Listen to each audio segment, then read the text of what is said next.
Welcome to this explainer. Today, we're diving into something really interesting, the business case and investment mechanics behind the Yogurt Culture Events franchise. If you've ever looked at the catering industry and wondered, how on earth do you scale a business without getting crushed by the massive overhead of a traditional brick-and-mortar store?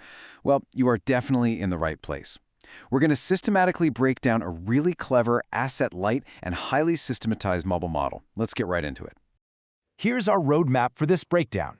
We'll start with selling memories, not dessert. Then look at the Cebu market opportunity.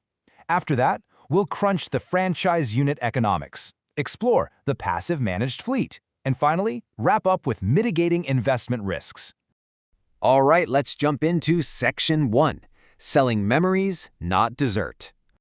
Now, if you think this is just a business about selling frozen yogurt, you are completely missing the true engine here.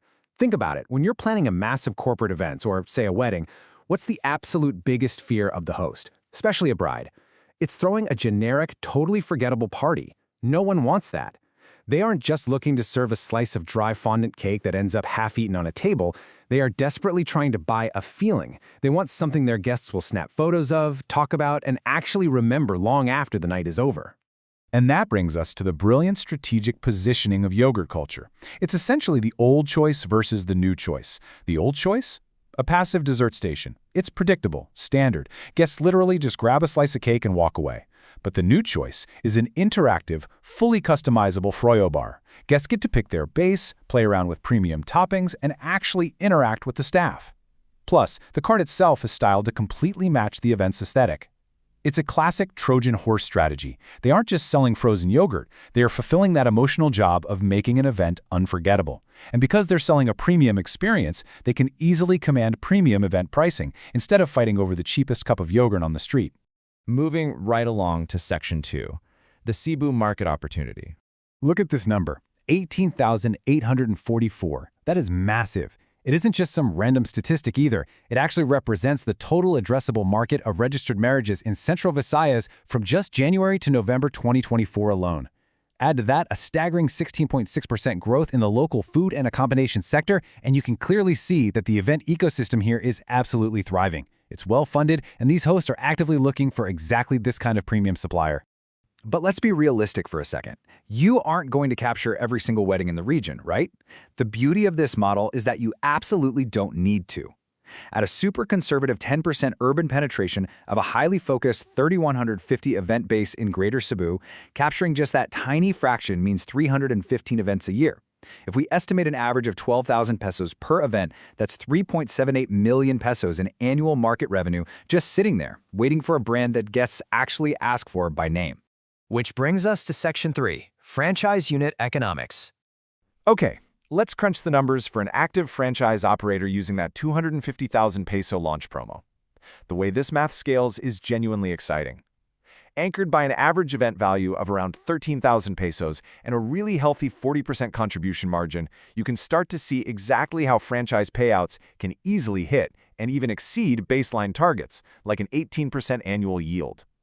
So if you're doing 8 events a month, you're looking at a 6 to 8 month payback period. Not bad, but look at that bottom row. By scaling up to just 16 events a month, which is basically just 4 events a week, you're generating over 83,000 pesos in monthly contribution. That rapidly outpaces standard investment returns, dropping your initial payback period to a mere 3 to 4 months.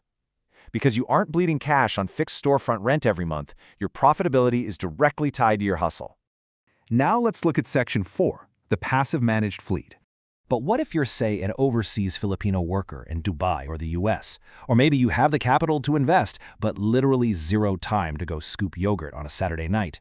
For those wanting a completely hands-off approach, they offer a highly exclusive managed fleet tier. Basically, for a $500,000 investment, Yogurt Culture's central operations team steps in and acts as your management company. They handle the whole shebang, the logistics, fruit sourcing, preventative maintenance, and event dispatch. Now, to protect investor earnings and keep event frequency high, they're currently limiting this to just 3 Pioneer launch slots in Metro Cebu.